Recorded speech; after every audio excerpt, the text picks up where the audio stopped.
आप लोग last video में हमने सीखा रिएक्ट कंपोनेंट बनाना, फंक्शन कंपोनेंट बनाना, क्लास कंपोनेंट बनाना और डिफाइन किया कि what is a component. Component को अच्छी तरह से समझा हमने लास्ट वीडियो में। अब इस वीडियो हम जानेंगे JSX क्या है, JSX के बारे में। ठीक है, उससे पहले हम ये जानते हैं कि वाई JSX क्यों। ठीक है, चलिए देखते हैं। ठीक है, रिएक्ट का पर्पस क्या है? The purpose of React component is to create UI।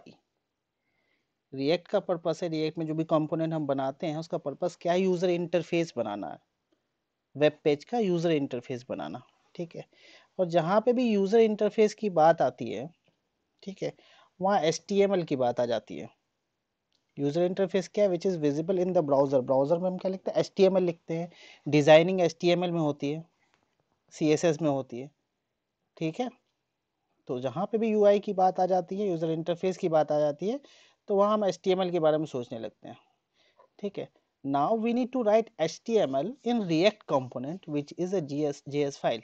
अब सही बात है, React component हम बनाते अल्टीमेटली है तो वो JS फाइल, जावास्क्रिप्ट की फाइल है। अब हमें उस जावास्क्रिप्ट फाइल में HTML लिखना है, वो कैसे लिखेंगे हम?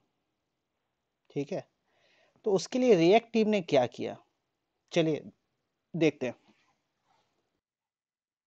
React टीम ने क्या किया? एक फंक्शन बनाया है। क्या है वो function? React component, sorry, create element. HTML element बनाएंगे हम। ठीक है, इसमें 3 आर्गुमेंट पास करने होंगे हमें। पहला है, अगर H1 टैग लिखना है तो H1। दूसरा है नल। दूसरा में क्या है? एट्रीब्यूट पास करेंगे। एट्रीब्यूट सपोज कोई भी डिव लेते हैं, उसमें हम क्लास लेते हैं, CSS क्लास का नाम दे देते हैं, तो वो क्लास क्या हो? एट्रीब्यूट हो गया। एंकर टैग लेते हैं तो href उसका एट्रीब्यूट हो गया। यहाँ H1 में हमारे पास कोई एट्रीब्यूट नहीं है, तो यहाँ पे क्या होगा? नल होगा। उसके अंदर हम अब टेक्स्ट डालेंगे। कोई भी एलिमेंट लिखते हैं तो 3 चीज़ें होती है उसमें हमारे पास। सपोज ये हमारा HTML एलिमेंट, ये H1 टैग है, ओपनिंग एंड क्लोजिंग, उसके अंदर टेक्स्ट। और एट्रीब्यूट सपोज इसके अंदर अगर हम लिखते हैं, हम class is equal to CSS class, CSS की क्लास यहाँ पे लिखते हैं, ये एट्रीब्यूट हो गया हमारे पास। ये 3 चीज़ें होती है हमारी एलिमेंट में।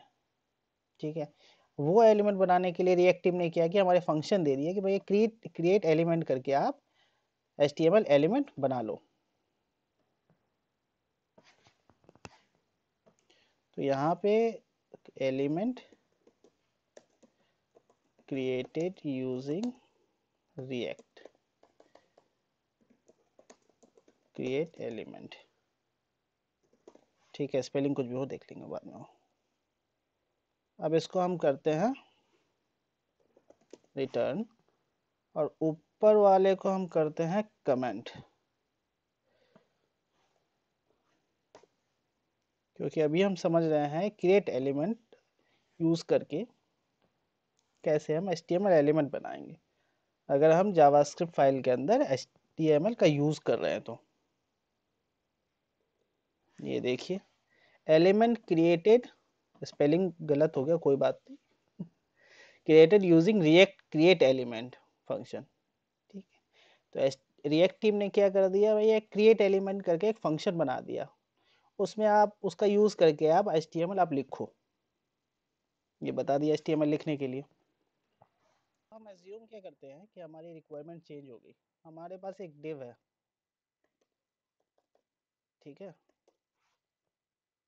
डिव के अंदर एक टेक्स्ट है क्रिएट एलिमेंट, उसके अंदर H1 लिखना है। तो वो कैसे होगा? वो ऐसे होगा, यहाँ पे कॉमा डालेंगे और फिर create एलिमेंट लिखेंगे। यहाँ से कॉपी पेस्ट कर लेता हूँ।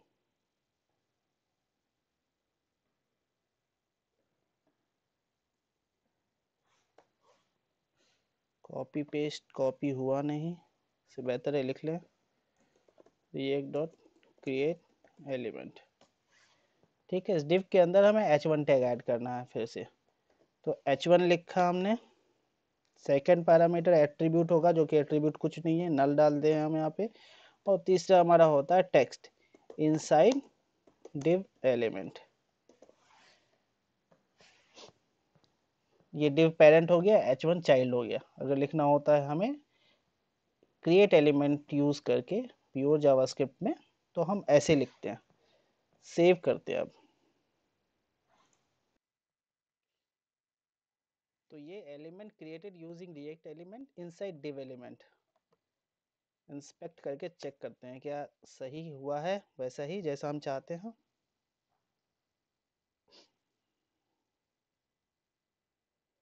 ठीक है, ये div एलिमेंट बना, उसके अंदर हमने ये लिखा था, उसके अंदर चाइल्ड एलिमेंट h1 है, div पेरेंट है, h1 चाइल्ड है।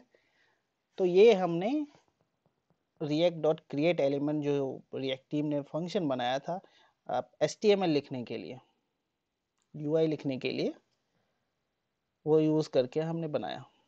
ठीक है, तो ये थोड़ा सा टेढ़ी खीर लगती है, थोड़ा सा कॉम्प्लिकेटेड है, बहुत ज़्यादा कॉम्प्लिकेटेड है। आप पूरी की पूरी HTML आपको इस तरह से लिखनी हो तो आप सोचो किस तरह से आप लिखोगे। ठीक है,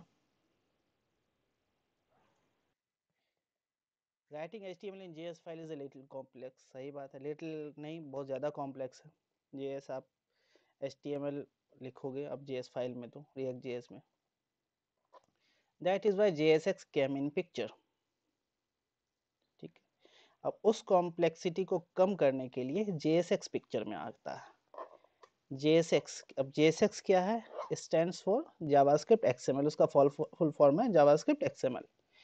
With the help of JSX, we can write HTML-like structure in JavaScript file. ठीक है, इजी है। JSX क्या है? JSX का हेल्प यूज करके हम HTML-like structure लिख सकते हैं, या कह सकते हैं HTML लिख सकते हैं inside a JavaScript file, React JavaScript file. ठीक है, वो कैसे करेंगे? अब हम ये इसको कमेंट आउट करते हैं।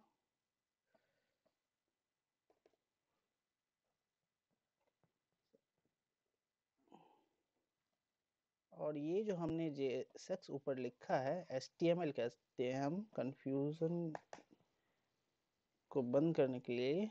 ठीक है, ये div है, h1 है, क्लास हटा देते हैं यहाँ पे,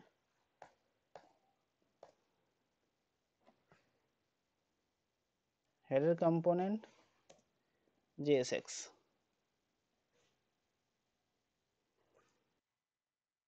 हेडर कंपोनेंट JSX, div के अंदर h1 लिखा है हमने, जनरल सिंपल सिंपल, बिल्कुल सिंपल से HTML लिखा है हमने, है ना। तो ये हमें सिंप्लिसिटी प्रोवाइड करा देता है, हमें ये लिखने की ज़रूरत नहीं पड़ती। ये रिएक्ट ने हमें बना कर दिया, भाई JSX आप यूज़ कर लो, you don't need to use this complicated scenario. ठीक है, तो अब आगे ये काम कैसे करता है ये देखते हैं, अब हाउ इट वर्क्स। ठीक है, आपने JSX लिखा, JSX लिखा आपने, अब जावास्क्रिप्ट फाइल के अंदर आप HTML लाइक स्ट्रक्चर लिख रहे हो, ब्राउज़र कैसे समझेगा इसको? देन वहाँ पे रिएक्ट टीम ने एक ट्रांसपाइलर यूज़ किया, वो क्या करता है? बेबल, वो क्या करता है, जो भी आप JSX लिखते हो उसको प्योर जावास्क्रिप्ट में कन्वर्ट कर देता है, जो अभी क्रिएट एलिमेंट करके हमने लिखा था। तो हमें क्या हुआ, हमें खुद से लिखने की ज़रूरत नहीं पड़ी, हमें एक लेयर मिल गया, वहाँ पे हम HTML जैसा स्ट्रक्चर लिखेंगे, एक बेबल जब हम रन करेंगे तो एक ट्रांसपाइलर आएगा वहाँ पे, वो क्या करेगा, वो प्योर जावास्क्रिप्ट में उस HTML को कन्वर्ट कर देगा। ठीक है, तो हमें अब ये लिखने की React dot create element then आगे एलिमेंट ऐड करके ब्ला ब्ला ब्ला लिखने की ज़रूरत नहीं है। हमें क्या लिखना है, हमें सिंपल सा HTML लिखना है अपने जावास्क्रिप्ट फंक्शन, सॉरी, रिएक्ट के कंपोनेंट में। ठीक है, फिर से मैं दोहरा रहा हूँ, रिएक्ट के कंपोनेंट पे अब हमें क्या लिखना है, HTML लाइक स्ट्रक्चर लिखना है जो कि JSX है। JSX लिखते हैं, बेबल ट्रांसपाइलर जैसे ही रन करते हैं बेबल ट्रांसपाइलर बीच में आता है, उसको कन्वर्ट कर देता है create element pure JavaScript function में, जो फर्दर ब्राउज़र और ब्राउज़र इंजन यूज़ करती है उसको एग्जीक्यूट करने के लिए। ठीक है, तो समझ में आ गया होगा आपको JSX क्या है, JSX क्यों है, JSX जब हम लिखते हैं तो वो आगे कैसे काम करता है, कैसे कन्वर्ट होता है, अल्टीमेटली वो क्या बनता है। रिएक्ट हम जो भी लिखते हैं अल्टीमेटली वो बनता यही है। तो हमें ये लिखने की ज़रूरत नहीं पड़ी, हमें ईजी पे में ये लिखना पड़ रहा है। ठीक है, JSX समझ में आ गया आपको। अब नेक्स्ट वीडियो में हम देखेंगे प्रॉप्स, जावास्क्रिप्ट प्रॉपर्टीज़ के बारे में। ठीक है, चलिए फिर नेक्स्ट वीडियो में हम मिलते हैं। Till then good bye, like and subscribe ज़रूर कीजिए। Thanks for watching, bye.